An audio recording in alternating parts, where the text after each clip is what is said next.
Hello friends, welcome to the Physics with Vivek. I am Vivek Kumar, physics mentor, career counselor and basic math expert.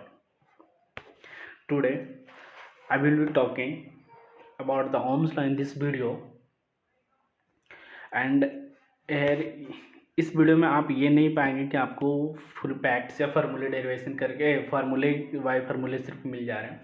आपको इस video से में आपको ये पता चलेगा और इस लेसन में ये देखेंगे कि हर एक चीज़ कैसे डेरिवेशन होती है, उसके से क्या क्या क्वेश्चन पूछे जा सकते हैं। हम इन चीज़ों को देखेंगे और हमसे एग्जामिनर क्या क्या क्वेश्चन पूछ सकता है, उस प्रोबेबिलिटी पे बात करके क्या क्या हमारे क्वेश्चन होने की चांसेस बनती है। तो चलिए स्टार्ट करते हैं आज के टॉपिक ओम्स लॉ का। तो ओम्स लॉ क्लास 10 में भी पढ़ते आ रहे होंगे, पूरे क्लास 10 से आप पढ़ते आ रहे होंगे ओम्स लॉ के बारे में। क्या होता है? Voltage is directly proportional to the current. तो जो रियल डेफिनेशन कहता है कि एट ओम्स लॉ का डेफिनेशन क्या स्टेटमेंट कि at constant temperature and environmental condition, क्या टेम्परेचर कांस्टेंट होना चाहिए और इन्वायरमेंटल कंडीशन भी कांस्टेंट हो। जस्ट मीन्स इन्वायरमेंटल कहने का मतलब प्रेशर और वहाँ की इन्वायरमेंट कांस्टेंट होनी चाहिए। Other parameters can also be. तो कहते हैं उसमें वोल्टेज अक्रॉस कंडक्टर, क्या across the conductor is directly proportional to current passes through the conductor. इसका कहने का मतलब क्या हुआ कि मान लेते हैं ये हमारा क्या सर्किट एक लेते हैं कि हमारे यहाँ पर से कंडक्टर जुड़ा हुआ इस तरह का और इसको हमने बैटरी से ऐड कर दिया। ये एक कंडक्टर, दूसरे में देखेंगे दो कंडक्टर हमने जोड़ रखा है एक बैटरी से। तो ये डिफिनेशन करता है across the conductor, not the क्या पोटेंशियल हम बैटरी से प्रोवाइड कर रहे हैं उससे हमें टेंशन नहीं है।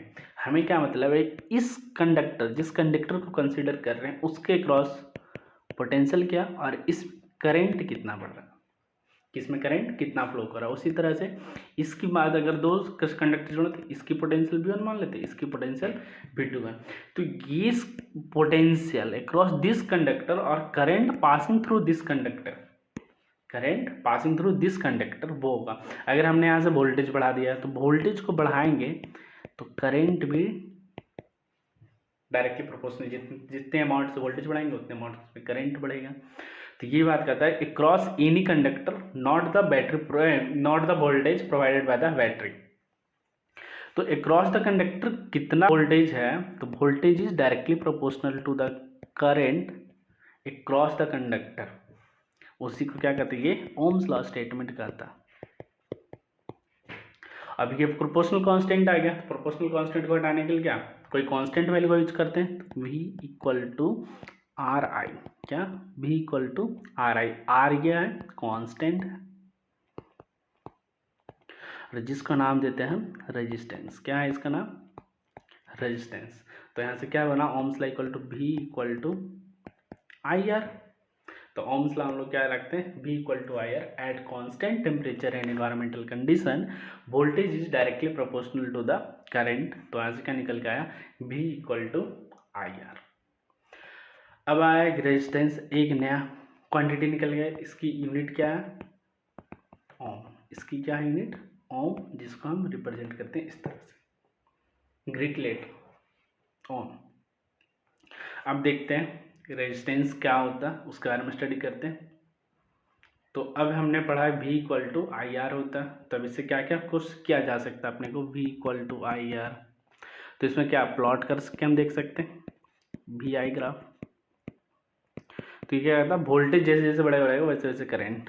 तो अपना ग्राफ प्लॉट करते हैं V और I। तो ये क्या हो जाएगा डायरेक्टली प्रोपोर्शनल है, तो मतलब अगर वोल्टेज जीरो होगा तो करंट भी जीरो होगा। और ग्राफ कैसा बनेगा straight line in nature. Graph कैसा बनेगा स्ट्रेट लाइन। तो अब यहाँ से देखिए इसका अगर स्लोप लिखें तो क्या लिखेंगे, स्लोप लिखेंगे क्या आई बाई वी। ये ग्राफ कैसा होना आई वी ग्राफ है और वी आई ग्राफ तैयार करेंगे तो क्या होगा वी आई इनपुट करेंट। तो इसका भी ग्राफ क्या होगा स्ट्रेट लाइन और इसकी स्लोप होगी ये क्या आ जाएगा स्लोप यहाँ से V बट्टे आई। तो V बट्टे आई क्या है ओम्स लॉ से V बट्टे आई इक्वल टू आर। तो इसका स्लोप क्या देगा रेजिस्टेंस। क्या देगा इसका स्लोप? रेजिस्टेंस। जबकि जब इस ग्राफ में IV ग्राफ में सब स्लोप निकालेंगे तो स्लोप लिखेंगे तो क्या लिखेंगे? स्लोप इक्वल टू क्या लिखेंगे? Slope equal to I/V, V चीज इक्वल टू 1/V/I, तो क्या हो गया 1/R। ये 1/R को एक नया नाम देते हैं जिसको बोलते हैं कंडक्टेंस। क्या बोलते हैं इसको? कंडक्टेंस। तो कंडक्टेंस IV का ग्राफ क्या देगा? कंडक्टेंस। जबकि VI का ग्राफ क्या देगा? रेजिस्टेंस। तो कंडक्टेंस किस तरह से डिफाइन कर सकते हैं? रेसिप्रोकल ऑफ रेजिस्टेंस को क्या कहते हैं? कंडक्टेंस। रेसिप्रोकल ऑफ रेजिस्टेंस को क्या कहते हैं? कंडक्टेंस। तो यूनिट क्या हो जाएगा कंडक्टेंस का? यूनिट ऑफ कंडक्टेंस रेजिस्टेंस का क्या? ओम। तो क्या इसको लिख देंगे? ओम इनवर्स, या इसी को बोलते हैं महो। क्या बोलते हैं इसको? महो बोलते हैं। तो रेजिस्टेंस क्या? V/I।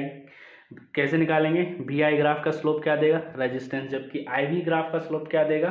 कंडक्टेंस। कंडक्टेंस निकल गया तो क्या रेजिस्टेंस भी निकाल सकते हैं। कोई दिक्कत यहाँ तक नहीं। चलिए आगे देखते हैं और क्या क्या हो सकता है। तो हम V = IR जानेंगे। तो हम क्या कर सकते हैं कि V/I = क्या लिखें? R। तो कोई कहेगा क्या जैसे जैसे V बढ़ेगा वैसे वैसे रेजिस्टेंस बढ़ेगा? नहीं, रेजिस्टेंस का एक कांस्टेंट वैल्यू है। किसी वोल्टेज के लिए किसी कंडक्टर है तो उसकी रेजिस्टेंस क्या है? कांस्टेंट। अगर सब कुछ कांस्टेंट रखते हैं तो मतलब यहाँ क्या होगा? अगर V बढ़ाए तो I भी बढ़ेगा उस प्रोपोर्शनेट में, और V/I का रेशियो क्या हो जाएगा? कांस्टेंट। कहने का मतलब कि रेजिस्टेंस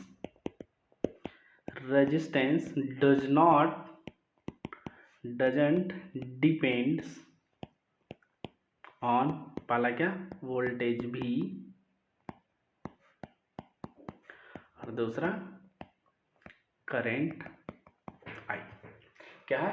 रेजिस्टेंस जो है वो डिपेंड नहीं करेगा किन फैक्टर पे? वोल्टेज पे और करंट। वोल्टेज बढ़ाएंगे तो करंट उस प्रोपोर्शनल में बढ़ के रेशियो कांस्टेंट कर लेगा। अगर करंट बढ़ाएंगे तो वोल्टेज प्रोपोर्शनेट उस रेशियो में इंक्रीज होगा। डिक्रीज करेंगे तो उसी प्रोपोर्शनली क्या डिक्रीज करेगा, और रेशियो क्या रहेगा? Always constant. तो हम क्या कहना जाने कि resistance is a ratio of V/I, but resistance doesn't depends on the value of voltage and value of the current। तो रेजिस्टेंस डिपेंड किस फैक्टर पे करेगा वो देखते हैं कि रेजिस्टेंस डिपेंड कौन से फैक्टर पे करता है। तो ये पता करा कि रेजिस्टेंस किन किन फैक्टर पे डिपेंड करता है? उसकी शेप और साइज पे। तो रेजिस्टेंस क्या करता है? पहला लेंथ ऑफ कंडक्टर पे डिपेंड करता है, दूसरा एरिया ऑफ क्रॉस सेक्शन पे डिपेंड करता है, तीसरा टेम्परेचर पे डिपेंड करता है, और वो किस मटेरियल का बना हुआ है वो उस पर डिपेंड करेगा, उसकी वैल्यू क्या होगी। तो हम पहले फैक्टर समझते हैं कि resistance depends on length of conductor. तो क्या होता है? लेंथ। जैसे जैसे लेंथ बढ़ेगा तो R is directly proportional to length. क्या है? रेजिस्टेंस जो है लेंथ के प्रोपोर्शनल है, जबकि एरिया का क्या है? Inversely proportional. इन्वर्सली प्रोपोर्शनल है। तो कहने का मतलब क्या? जब एरिया के इन्वर्सली प्रोपोर्शनल, तो एरिया अगर कंडक्टर का बढ़ाएंगे तो रेजिस्टेंस क्या होगा? कम होगा, और एरिया घटाएंगे तो रेजिस्टेंस क्या होगा? बढ़ेगा। उसी तरह से लेंथ में क्या? Directly proportional.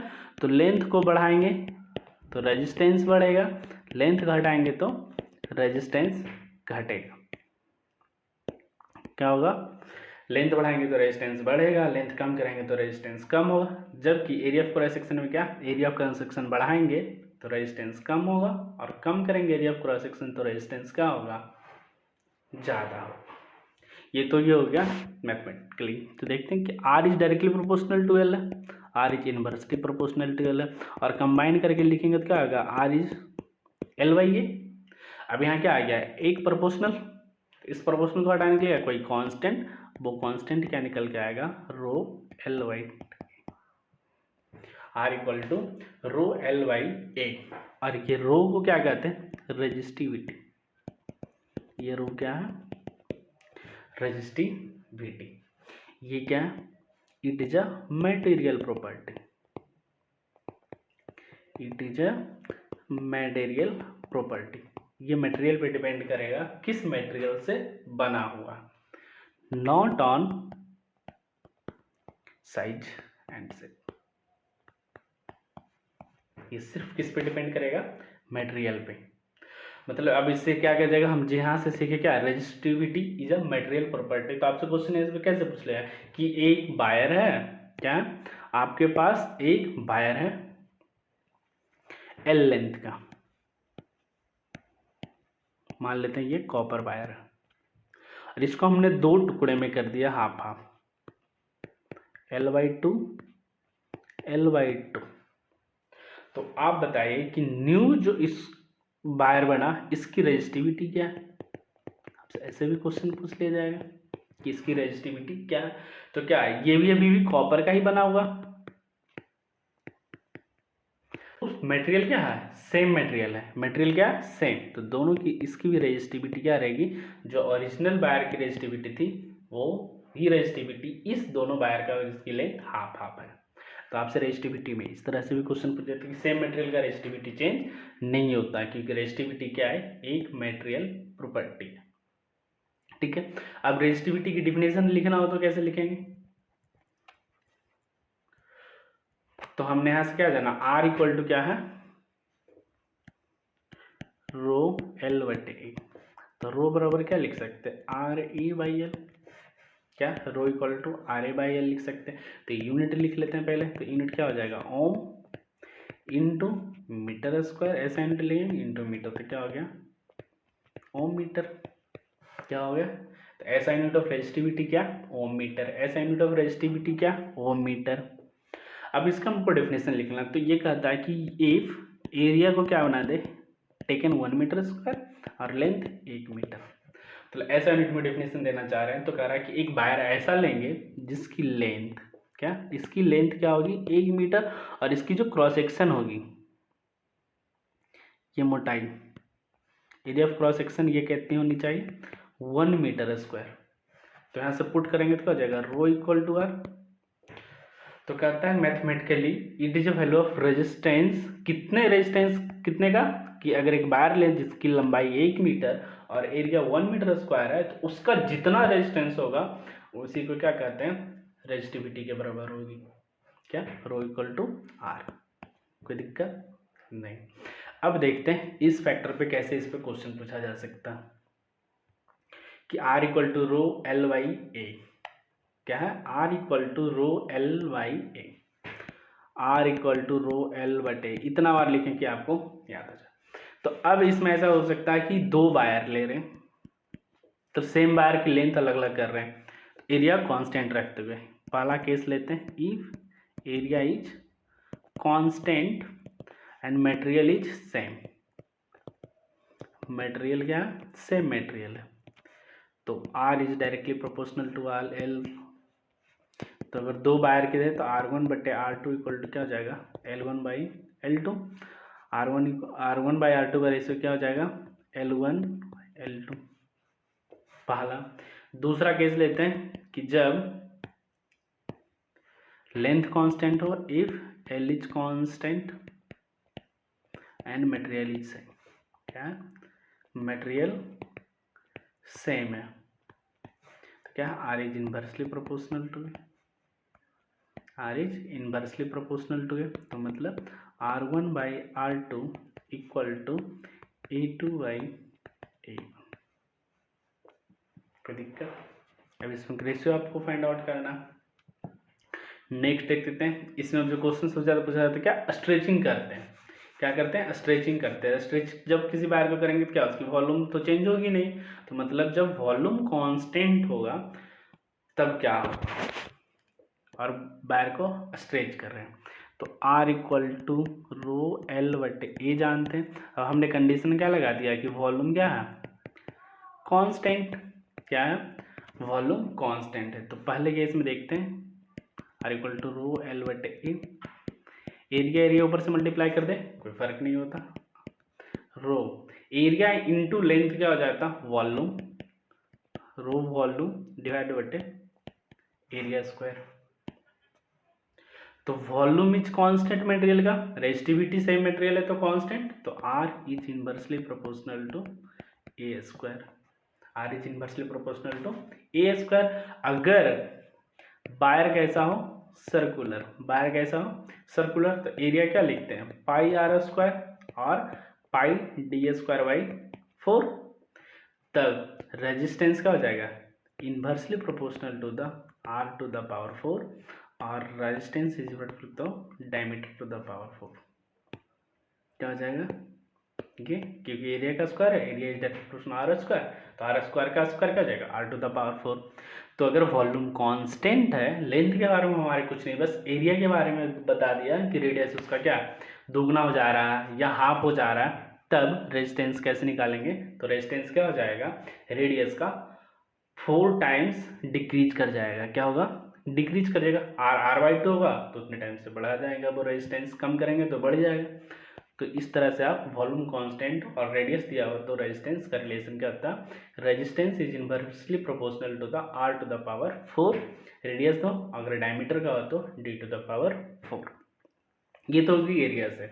अब इसको क्या लेंथ में भी कर सकता है कि स्ट्रेच किए तो इतना लंबा लेंथ हो गया, 2 टाइम्स हो गया, 4 टाइम्स हो गया, आधा, फिर उसको डे स्ट्रेच कर रहे तो उसको आधा में कर दिए, तो उस फाइल में क्या होगा, तो उसके बारे में देखते हैं कि क्या अगर एल दिया हुआ हो, क्या एल दिया हुआ, तो आर इक्वल टू हम क्या जानते हैं, रो एल बटे ए, एल एल ऊपर से मल्टीप्लाई कर दे, कोई दिक्कत नहीं। आर इक्वल टू क्या हो गया, रो एल स्क्वायर बटे एरिया इंटू लेंथ क्या हो गया, वॉल्यूम, क्या हो गया ये वॉल्यूम। तो यहाँ से क्या निकल के आया कि वॉल्यूम इज कांस्टेंट मटेरियल, क्या मटेरियल का रेजिस्टिव में सेम मटेरियल है तो रेजिस्टिविटी भी सेम हो गई, तो R is directly proportional to L square.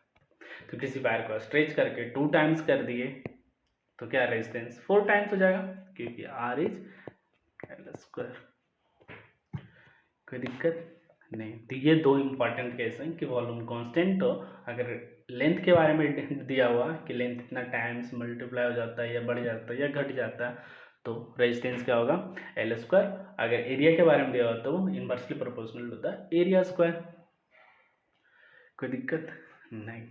ये तो हो गई, इस तरह का क्वेश्चन आपसे पूछे जा सकते हैं।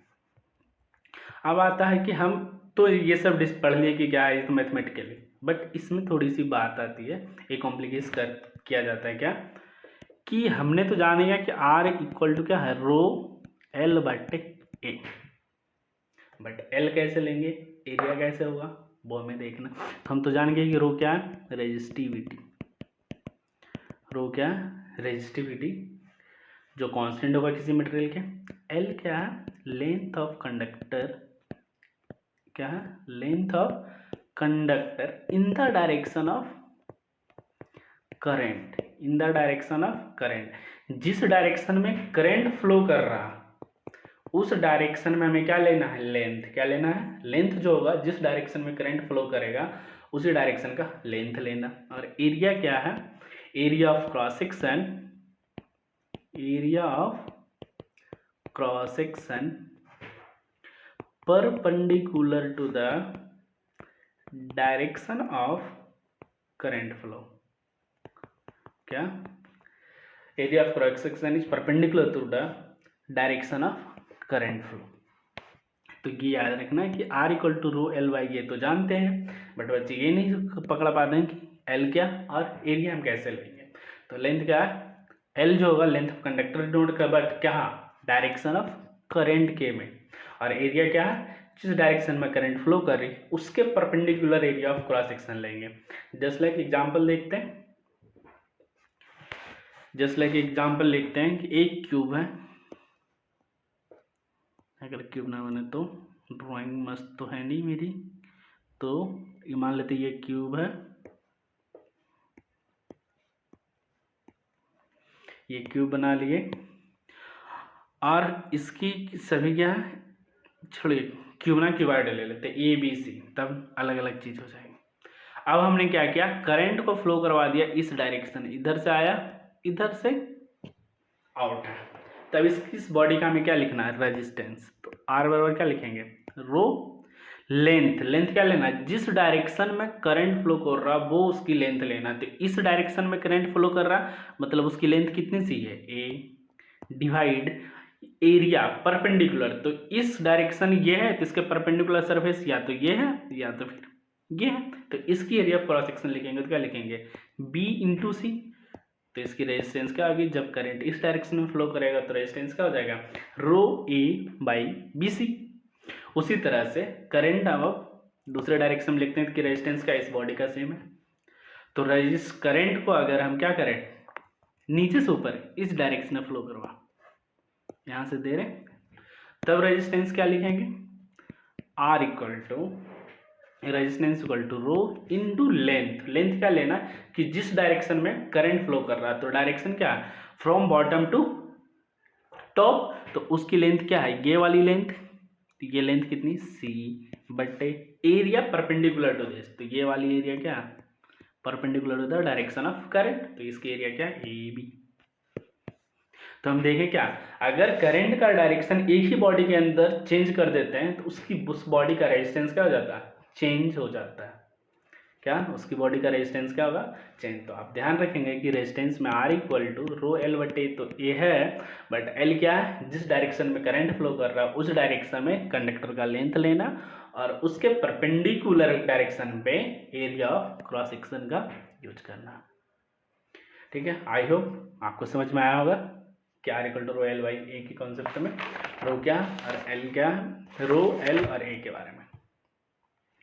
अब बात करते हैं टेम्परेचर। हमने देख लिया लेंथ ऑफ कंडक्टर पे कैसे डिपेंड करता है resistance, area of cross section पे कैसे करता, उसमें हमने सीखा एक रेजिस्टिविटी ने आप पॉइंट आया, तो रेजिस्टिविटी क्या वो मटेरियल प्रॉपर्टी है जो सिर्फ टेम्परेचर पे डिपेंड करता है। देखते हैं कि टेम्परेचर पे डिपेंड कैसे करता है resistivity. Resistivity rho T equal to rho naught into 1 plus alpha del T, ये क्या है टेम्परेचर डिपेंडेंसी ऑफ रेजिस्टिविटी, और अल्फा क्या कहलाएगा thermal coefficient of resistivity. Alpha क्या कहलाएगा थर्मल कोफिशिएंट ऑफ रेजिस्टिविटी। तो इस रिलेशन से हम क्या टेम्परेचर, तो टाइम के टेम्परेचर बढ़ाएंगे तो रेजिस्टिविटी बढ़ रहा, तो इसके अगर देख तो rho T equal to rho naught into 1 plus alpha del T को मान लेते हैं एक बेस टेम्परेचर लेना पड़ेगा टी माइनस टी नॉट, क्या अल्फा इंटू टी नॉट कर लिए। तो इसकी ग्राफ देखेंगे तो रो टी इक्वल टू आ जाएगा rho naught plus rho naught alpha T minus rho naught alpha T naught, ये वैल्यू क्या constant, alpha is constant rho naught is constant T. ध्यान से देख रहे हैं कि अगर रो टी और टी के बीच का ग्राफ बनेंगे तो वो कैसा बनेगा रो टी वर्सेस टेम्परेचर का ग्राफ क्या होगा स्ट्रेट लाइन, क्या होगा स्ट्रेट लाइन। और आपने को पता है कि रेजिस्टेंस पर कैसे होगा तार इक्वल टू क्या हो जाएगा रो एल बटे ए, सब कुछ कांस्टेंट है तो ये कैसे टेम्परेचर पर डिपेंडेंट है, तो rho T equal to rho naught 1 plus alpha del T, तो दोनों तरफ क्या कर दें एल बटे ए से मल्टीप्लाई कर दें, क्या देखते हैं क्या दोनों की तरफ को एल बटे ए से मल्टीप्लाई कर देते हैं, तो ये क्या अल्फा डेल टी, इधर से क्या एल बटे ए और इधर से एल बटे ए, तो रो टी एल बटे क्या हो गया temperature resistance equal to rho naught L बटे A into 1 plus alpha del T, और ये क्या आर नॉट की वैल्यू हो गई, तो आर टी इक्वल टू क्या हो गया R naught into 1 plus alpha del T, और ये अल्फा क्या कहलाएगा रेजिस्टेंस है, तो थर्मल कोफिशिएंट ऑफ रेजिस्टेंस, क्या थर्मल कोफिशिएंट ऑफ रेजिस्टेंस। तो आपको ये भी पता चल गया कि रेजिस्टेंस टेम्परेचर के साथ कैसे डिपेंड होगा और रेजिस्टिविटी भी टेम्परेचर के साथ किस तरह डिपेंड करता है। आई होप आपको रेजिस्टेंस और रेजिस्टिविटी की टेम्परेचर डिपेंडेंस समझ में आएगी। अब बात करते हैं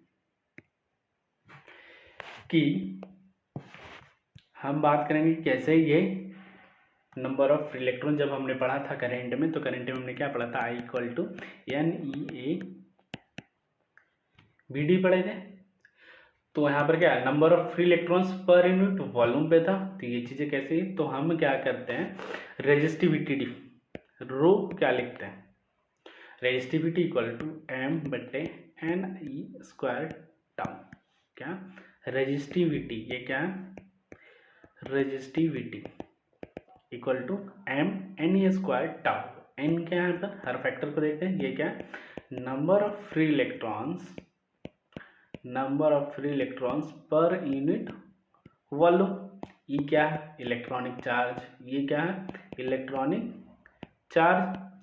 टाउ क्या, रिलैक्सेशन टाइम, क्या टाउ, रिलैक्सेशन टाइम। और एम क्या, मास ऑफ इलेक्ट्रॉन, एम क्या, मास ऑफ इलेक्ट्रॉन। तो हमने अभी पढ़ा था कि रेजिस्टेंस का उल्ट कंडक्टेंस एक क्वांटिटी पढ़े थे, तो कंडक्टेंस क्या था, इक्वल टू 1/r। कंडक्टेंस क्या था, 1/r। उसी तरह से रेजिस्टिविटी का इनवर्स प्रोपोर्शनल करेंगे, रेसिप्रोकल करेंगे, तो एक क्वांटिटी आती है जिसको बोलते हैं सिग्मा, और उसका नाम क्या देते हैं, कंडक्टिविटी। क्या नाम है इसका, कंडक्टिविटी, जिसको हम सिग्मा से रिप्रेजेंट करते हो। तो सिग्मा इक्वल टू क्या आ गया, 1/ρ। तो सिग्मा इक्वल टू क्या लिख सकते हैं, 1/ρ है तो 1/m, ऊपर चला जाएगा क्या, एन ई स्क्वायर टाउ। तो सिग्मा इक्वल टू क्या आ गया, एन ई स्क्वायर टाउ बटे एम। तो ये हो गया क्या, कंडक्टिविटी। तो कंडक्टिविटी का यूनिट लिखना होगा तो क्या लिखेंगे, रेजिस्टिविटी का यूनिट। तो रेजिस्टिविटी के लिए हमने क्या, ρl बटे एम, तो ओम मीटर पड़े, तो इसका क्या आ जाएगा, ओम मीटर का इनवर्स। तो यहाँ से क्या देखें कि यूनिट ऑफ रेजिस्टिविटी क्या था,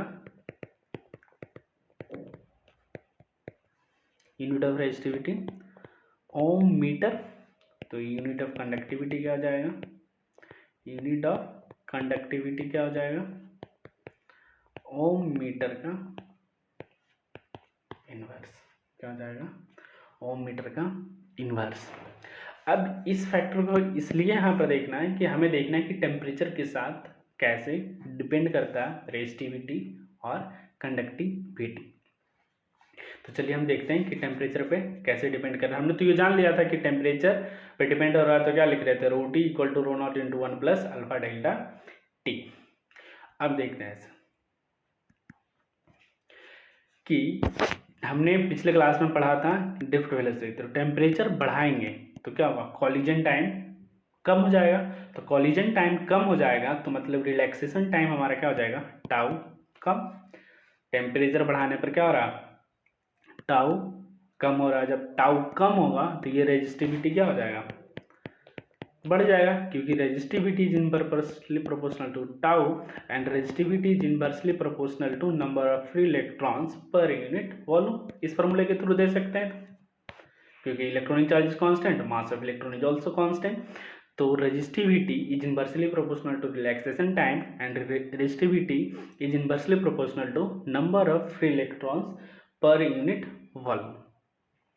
तो यहाँ से क्या कर सकते हैं कि टेम्परेचर हमने बढ़ाया तो रिलैक्सेशन टाइम क्या हो गया, घट गया। रिलैक्सेशन टाइम घट गया तो रेजिस्टिविटी क्या हो गया, बढ़ गया। रेजिस्टिविटी बढ़ गया तो हम कह सकते हैं कंडक्टिविटी क्या हो गया, कम हो गया। ये तो कह सकते हैं, कोई दिक्कत नहीं। अब ये आता है कि हम अपने मटेरियल्स को क्या 3 पार्ट में इसलिए कन्वर्ट किया हुआ है कि एक को कहते हैं कंडक्टर, जिसमें करंट या इजिली पास कर सके। फिर होता है इंसुलेटर, जिसमें करंट नहीं पास करता। और सेमी कंडक्टर क्या होता है, जिसमें थोड़ा प्रॉपर्टी कंडक्टर का हुआ, थोड़ा प्रॉपर्टी इंसुलेटर का। मतलब कभी कभी वो कंडक्टर रहता है और कभी कभी इंसुलेटर बन जाता है, वो किसी अदर फैक्टर पे डिपेंड करता है। तो हम देखते हैं mostly all metals are conductor, mostly metals are conductor. तो इन मेटल्स क्या होता है, टेम्परेचर बढ़ाने पे तो मेटल्स में फ्री इलेक्ट्रॉन्स तो है, उसमें आपको फ्री इलेक्ट्रॉन्स आएगा ना, तो वो तो एन का वैल्यू जो होता है डिपेंड नहीं करता। N doesn't depend on temperature. क्या होता है, टेम्परेचर बढ़ाते हैं बट एन का वैल्यू मेटल में कांस्टेंट होता है। तो क्या वहाँ पर रिलैक्सेशन टाइम का फैक्टर आता है। रिलैक्सेशन टाइम क्या होता है, टेम्परेचर बढ़ाने पे घटता। जब टेम्परेचर घट जाएगा तो रेजिस्टिविटी क्या हो जाएगा, बढ़ जाएगा। तो हम कह सकते हैं कि इन मेटल्स टेम्परेचर बढ़ाएंगे तो रेजिस्टिविटी क्या होगा, बढ़ेगा। जब रेजिस्टिविटी बढ़ गया तो रेजिस्टेंस भी बढ़ जाएगा, क्योंकि R इक्वल टू क्या आ गया, ρl/A। तो मेटल में क्या होता है, टेम्परेचर बढ़ाते हैं तो रेजिस्टिविटी क्या होता है, बढ़ता है, तो रेजिस्टेंस भी बढ़ जाता है। वही बात इंसुलेटर और सेमीकंडक्टर में क्या होता है, इसका अपोजिट होता है। टेम्परेचर बढ़ाते हैं तो रेजिस्टेंस घटता है। क्यों घटता है, वो चीज़ को देखते हैं कि इन इंसुलेटर एंड सेमीकंडक्टर टेम्परेचर बढ़ाने पे कहते हैं कि उसकी रेजिस्टेंस क्या हो जाता है, कम जाता है। क्यों, देखते हैं कि जब टेम्परेचर बढ़ाए तो इंसुलेटर में फ्री इलेक्ट्रॉन नहीं होते, जैसे जैसे टेम्परेचर बढ़ाएंगे तो वैसे वैसे क्या उसको एनर्जी मिलेगा, तो वो ज़्यादा वाइब्रेशन करेगा, तो अपने सेल से निकलने का प्रयास करेगा, तो मतलब नंबर ऑफ इलेक्ट्रॉन क्या हो जाएगा, बढ़ जाएगा। और रिलैक्सेशन टाइम क्या होगा, घटेगा। इन कोलिजन टाइम कम रहा तो रिलैक्सेशन टाइम क्या होगा, बढ़ जाएगा। बट इसमें दो फैक्टर एक साथ आ रहा है कि एक तो नंबर ऑफ इलेक्ट्रॉन्स भी बढ़ा जा रहा है, number of electrons per unit volume, जबकि रिलैक्सेशन टाइम कम हो रहा था। इस दोनों के इफेक्ट के कारण क्या आएगा, रेजिस्टिविटी पे फर्क पड़ेगा। बट एक्सपेरिमेंटली क्या देखा गया कि एन फैक्टर मतलब number of free electrons per unit volume dominates over relaxation time. क्या होता है, नंबर ऑफ फ्री इलेक्ट्रॉन्स का इफेक्ट रिलैक्सेशन टाइम के इफेक्ट से क्या डोमिनेट हो जाता है। तो एन वैल्यू क्या हो गया यहाँ पर, डोमिनेट कर रहा है, मतलब टेम्परेचर बढ़ाएंगे तो N value number of electrons per unit volume बढ़ेगा। जब ये बढ़ेगा तो इन्वर्सली प्रोपोर्शनल है, तो रेजिस्टिविटी क्या होगा, घटेगा। जब रेजिस्टिविटी घटेगा तो कंडक्टिविटी बढ़ेगा, तो कंडक्टिविटी मतलब कि रेजिस्टेंस क्या हो गया, कम हो गया। रेजिस्टिविटी कम तो रेजिस्टेंस भी कम हुआ, क्योंकि R equal to rho L बटे ए। इसी कारण सेमीकंडक्टर और इंसुलेटर जो तो हाई टेम्परेचर पे वो बिहेव करता है एज अ कंडक्टर। कोई दिक्कत आपको ये समझ में आ गई? या इसमें बहुत सारे ऑब्जेक्टिव पूछे जाते हैं कि टेम्परेचर बढ़ा देंगे तो रेजिस्टिविटी पर क्या फर्क पड़ेगा, कंडक्टिविटी पर क्या फर्क पड़ेगा। इसे असर्शन रीजन करके भी पूछा जा सकता है, या फिर आपको स्टेटमेंट 1 स्टेटमेंट 2 दे देगा कि टेम्परेचर बढ़ा रहे हैं तो रेजिस्टिविटी बढ़ रहा, टेम्परेचर घटा रहे हैं तो रेजिस्टिविटी घट रहा। इन द केस ऑफ एक में दिया रहेगा इंसुलेटर सेमीकंडक्टर के बारे में, एक बार दिया रहा मेटल के बारे में, तो आपको पूछेगा कि स्टेटमेंट 1 2 क्या दोनों साथ में ट्रू है फॉल्स है। इस तरह का क्वेश्चन आपसे इस फैक्टर पे पूछा जा सकता है कि टेम्परेचर पे कैसे डिपेंड करता है। अब इसके ऊपर देखते हैं कुछ ग्राफ, जो हमने यहाँ तो पढ़ लिया कि टेम्परेचर बढ़ाएंगे मेटल में तो रेजिस्टेंस बढ़ेगा, रेजिस्टिविटी बढ़ेगा। जबकि इंसुलेटर और सेमीकंडक्टर में क्या है, टेम्परेचर बढ़ाएंगे तो रेजिस्टिविटी घटेगा तो रेजिस्टेंस घटेगा। तो इसी का ग्राफ देखते हैं। ये जो ग्राफ है आपको एनसीईआरटी से लिया गया। तो पहला केस में है क्या, रेजिस्टिविटी टेम्परेचर फॉर किसके लिए, कॉपर के लिए। किसके लिए, कॉपर के लिए। बट आप यहाँ देखेंगे टेम्परेचर का जो यूनिट यहाँ पर लिया हुआ बोल क्या 0 केल्विन में है, बट 0 केल्विन से स्टार्ट है। किससे, 0 केल्विन से। तो ये देखा गया है कि जैसे जैसे हम 0 डिग्री सेल्सियस से नीचे की तरफ जाते हैं तो लीनियर ही बच नहीं आता। हमने पढ़ा था कि रो टी इक्वल टू क्या होता है, rho naught into 1 plus alpha T minus T naught. तो यहाँ से तो ये पता चल रहा है कि resistivity is dependent on linear function of temperature. But जब हम टेम्परेचर बिलो 0 डिग्री सेल्सियस जाते हैं तो वो लीनियर से अपना डिविएट कर जाता है। तो टेम्परेचर यहाँ क्या 0 केल्विन में ले रहे, 0 डिग्री सेल्सियस 273 केल्विन के बराबर होगा। बट यहाँ केल्विन क्या है, 0 डिग्री सेल्सियस से कम केल्विन है, इसीलिए ये ग्राफ कैसा पैराबोलिक जैसा दिख रहा, नॉट पूरे पैराबोलिक कंप्लीटली पैराबोलिक, बट उसी तरह का रेजिंग ग्राफ दिख रहा है कि जैसे जैसे टेम्परेचर बढ़ा रहे हैं वैसे वैसे क्या हो रहा, रेजिस्टिविटी। कॉपर क्या है, मेटल एक है। तो अभी हम देखे थे कि मेटल में टेम्परेचर बढ़ाते हैं तो क्या होता है, रेजिस्टिविटी बढ़ता है। तो ये ग्राफ आपको वही शो कर रहा है कि टेम्परेचर बढ़ाएंगे तो रेजिस्टिविटी क्या होगा, बढ़ेगा, बट नॉट लिनियरली। यहाँ पर ग्राफ लिनियर इसलिए नहीं है क्योंकि यहाँ पर क्या है, टेम्परेचर 0 डिग्री सेल्सियस से कम है, मतलब 273 केल्विन से कम पर काम करें। उसी तरह से यहाँ पर क्या नाइक्रोम, क्या ये नाइक्रोम आयरन क्रोमियम और निकल का एलॉय। तो इसमें क्या है, टेम्परेचर कहाँ 0 डिग्री से लेके, बट ये फिर देख रहे क्या 200 400 800 केल्विन है। तो हम क्या 0 डिग्री से ऊपर से, तो ये क्या स्ट्रेट लाइन फॉलो कर रहा है, मतलब 0 केल्विन पर इसकी रेजिस्टिविटी कुछ है। और वही बात जब क्या सेमीकंडक्टर में, तो क्या सेमीकंडक्टर में देखें कि टेम्परेचर बढ़ाते हैं तो रेजिस्टिविटी क्या होता, घटता। क्या होता है, उसकी रेजिस्टिविटी घटता है। देखिए टेम्परेचर बढ़ाते जा रहे हैं, रेजिस्टिविटी क्या घटते जा रहा। कोई दिक्कत आपको? ये सभी ग्राफ आपके एग्जाम में पूछे जा सकते हैं कि ये कौन सा मटेरियल हो सकता है। ग्राफ दे दिया रहा है, उससे पूछ लेगा कि ये मटेरियल कौन सा हो सकता है, कि टेम्परेचर और रेजिस्टिविटी का ग्राफ देके कि मटेरियल का नाम बताइए, क्या सेमीकंडक्टर होगा, इंसुलेटर होगा, या कंडक्टर होगा, या कुछ भी नहीं हो सकता। तो आपको इस तरह से क्वेश्चन पूछे जा सकते हैं। अब आप ये मेन है, उसके बाद इसमें क्या है, एक अल्फा कांस्टेंट थे, इसकी यूनिट भी कभी पूछी जा सकती है।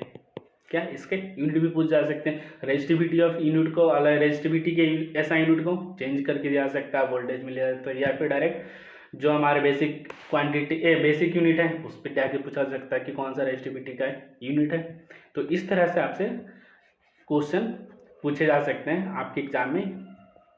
एग्जाम में आपको ये नहीं चेक किया जाता कि आपको मैथ कितना आता, कैलकुलेशन कितना आता, आपको एग्जाम में लॉजिक चेंज किए जाते हैं कि आपकी लॉजिक का एनालिसिस आप कितना कर पा रहे हैं, कोरिलेशन कितना कर पा रहे हैं एक क्वांटिटी से दूसरी क्वांटिटी में फिजिक्स के अंदर। तो आप जितने ज़्यादा कोरिलेशन करेंगे उतने आपके लिए अच्छा है। तो इस आज की लेक्चरिंग करते हैं। तो आज समरी क्या है, पूरा हमने क्या क्या सीखा। सबसे पहले हमने ओम्स लॉ के बारे में सीखा। क्या ओम्स लॉ के बारे में सीखा, क्या कि V is directly proportional to I। तो यहाँ से क्या V equal to I R बन के आया। तो R एक नया रेजिस्टेंस जिसकी यूनिट हमने क्या पढ़ा, ओम्स। उसके बाद हमने देखा कि VI ग्राफ के स्लोप, क्या VI graph slope of VI graph क्या देता है, रेजिस्टेंस, जबकि स्लोप ऑफ IV ग्राफ क्या देगा, कंडक्टेंस। तो यहाँ से अगर हमें निकालना है रेजिस्टेंस, क्या करेंगे, स्लोप जो आएगा उसका हमको उल्टा करना पड़ेगा। तीसरी बात देखें कि रेजिस्टेंस जो होता है वो डिपेंड करता है क्या, shape, size, temperature and material. तो R equal to rho L बटे E निकल के आया। यहाँ पर L क्या है, लेंथ ऑफ कंडक्टर, क्या है L है, क्या length of conductor in the direction of flow of current, in the direction of current, जिस डायरेक्शन में करंट बह रहा होगा उसी डायरेक्शन में लेंथ ऑफ कंडक्टर। एरिया क्या है, area of cross section perpendicular to direction of flow of current, क्या perpendicular to direction of current. फिर हमने देखा कि R क्या, अगर वॉल्यूम कांस्टेंट रहेगा तो R इज डायरेक्टली प्रोपोर्शनल, क्या अगर वॉल्यूम कांस्टेंट तो R is directly proportional R square and R is inversely proportional to A square, और इसी को क्या inversely proportional to the R to the power 4, क्या जब वॉल्यूम कांस्टेंट हो, क्या है वॉल्यूम कांस्टेंट है। उसके बाद हमने देखा क्या, रेजिस्टिविटी टेम्परेचर पे डिपेंड करता है, rho T equal to rho naught into 1 plus alpha del T। उसी तरह से हमने resistance R T equal to क्या हो गया, R naught 1 plus alpha del T. फिर हमने देखा कि टेम्परेचर पर कि मेटल जो होता है, किसके केस में, मेटल्स के केस में टेम्परेचर बढ़ाते हैं तो रेजिस्टिविटी क्या होता है, बढ़ता है, जबकि इंसुलेटर और सेमीकंडक्टर के केस में क्या टेम्परेचर बढ़ाएंगे तो रेजिस्टिविटी क्या होगा, घटेगा। अब इसमें काउच का पूछा जा सकता है कि इसके पीछे एक दे दिया आपको स्टेटमेंट 1 में क्या कि टेम्परेचर बढ़ा रहे हैं तो रेजिस्टिविटी 10 उसके रीजन में दे दिया कि क्या होता है कि number of free electrons per unit volume के dominates the effect of relaxation time, क्या दोनों ट्रू है असर्शन रीजन करके। तो इस तरह से आपके क्वेश्चन इस पे पूछे जा सकते हैं। Thank you for watching this video, please like, share and subscribe this channel, और अपना फीडबैक देना ना भूलें कि अगर कुछ इम्प्रूवमेंट की ज़रूरत है तो वो हम ज़रूर इम्प्रूव करेंगे। अगर आप चाहते हैं कि इसमें कुछ नहीं, सिर्फ हमें ये क्वेश्चन कैसे बनते हैं, क्या कॉन्सेप्ट क्या है, वो नहीं, इसमें क्वेश्चन भी चाहते हैं, तो आपकी जो ज़रूरत होगी वो आप बताएं, हम उसके अनुसार आपको कंटेंट प्रोवाइड करेंगे। अगर आपको ये कंटेंट अच्छा लगे तो प्लीज़ अपने दोस्तों के साथ शेयर करें। Thank you.